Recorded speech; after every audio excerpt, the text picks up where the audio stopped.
Samsung's Z Flip7 is definitely one of the better upgrades we've seen for this line on paper, but how does it hold up in practice? Let's talk about it. So with the Z Flip7, we do have a lot of exterior changes this year, but not necessarily with the design. That remains kind of the same as last year. Not really a problem. It is a little bit thinner this year, which isn't like wow factor holding your hand thinner, but thinner nonetheless. We do have the same IP48 dust and water resistance rating, but if you want to talk about the real upgrades this year, let's talk about the displays. So for the front display here, this is the Flex window. It is 4.1 inches, 120 Hz AMOLED display with a resolution of 948 by 1048, and it is no doubt an edge-to-edge design. It packs 2600 nits of peak brightness, and it brings some utility along with it, but it is not without an essential downside, which we'll talk about in a little bit. But overall, I'm pretty happy with the larger display, and it's much better than the 3.4 inch display that was on the Z Flip 6. So moving along to the inside here, we have a 6.9 inch 120 Hz AMOLED display with a resolution of 2520 by 1080. And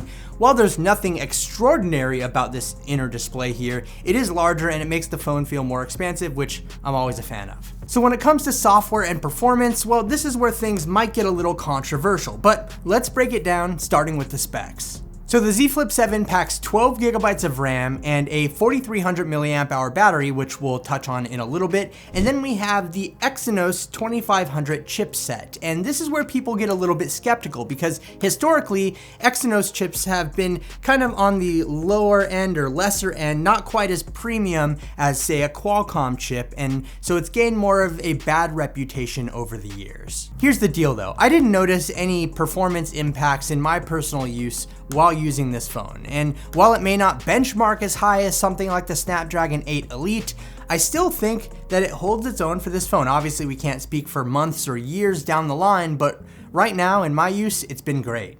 So let's talk about software here. Out of the box, the Z Flip7 is running Android 16 and Samsung's One UI 8. And I think the experience here is very smooth. I love what Samsung is doing. I especially love the instant access to Gemini anywhere on device just by holding down the lock button. And this is a multimodal version of Gemini, which allows you to share your screen with Gemini or capture something through your camera and let Gemini see it in real time or get answers about anything on your device wherever you are. It's pretty cool. And we also do have the Now bar and Now brief, which gives you kind of actionable information. I personally don't use it a lot, but it's there. But I do like all these little AI features that are sprinkled in to kind of make the experience feel more complete. Meanwhile, on the outside experience, the software is more or less the same, even though we do have more space for a viewfinder when you're recording yourself, more space to read an email, more space for the keyboard. There's more space because it's a bigger display, but the software experience is the same, and that brings me to my next point. Surprisingly, we still don't have the ability to run full apps through the Flex window natively. Now, you can install third-party apps that allow you to do that, but it's weird that Samsung gives us this big, beautiful display and doesn't bake in that functionality. And finally this year, Z Flip fans have the ability to use DeX, which gives you a PC-like desktop experience, and I know a lot of people have been waiting for that. So with all that said, I am happy with the upgrades we've seen so far, but I do think that Samsung could update the software experience to enhance the Flex window more. Another thing I'd love to see updated a little more is the camera system on the back, because on paper, the specs are the same as last year. We still have the same 50 megapixel main sensor and 12 megapixel ultra-wide sensor. Now, I can't say that I'm not disappointed in the fact that we have the same hardware as last year. It just makes this upgrade cycle feel like a little less, especially when Samsung gave the Z Fold 7 a serious camera upgrade. That being said, you won't find anything majorly wrong with the Z Flip 7's camera system, and any improvements in any way will likely be software related, but the photos look absolutely fine. This is not the best camera that Samsung could have put in this phone, but it's not a bad camera setup either. And I'm not giving them a pass for leaving it the same, but as you can see, regular photos here in a variety of lighting conditions look absolutely fine. And unless you're really pixel peeping, I don't think there's really anything wrong with these cameras.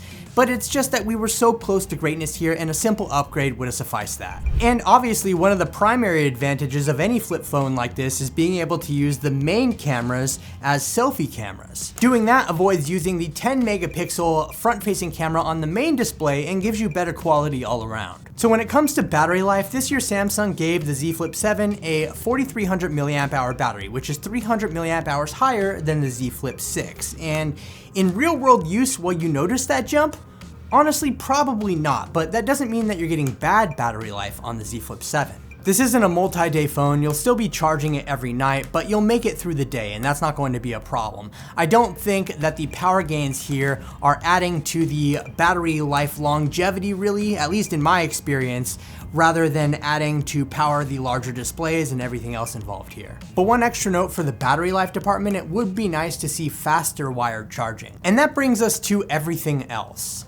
I think that Samsung made some great choices this year with its foldable lineup, but I would have liked to see just a little bit more out of the Z Flip 7. It is a fantastic foldable all around and probably one of the best you can get if we're being honest, but I would have liked to see camera improvements and, come on Samsung, give us native full app support in the Flex window. It's just a no-brainer. Realistically, at $1,100, I think this is a good buy. If you're on a Z Flip 6, probably best to sit tight, but I think with everything considered here, Samsung's gonna have a near perfect Z Flip 8, but for now, the Z Flip 7 is pretty great.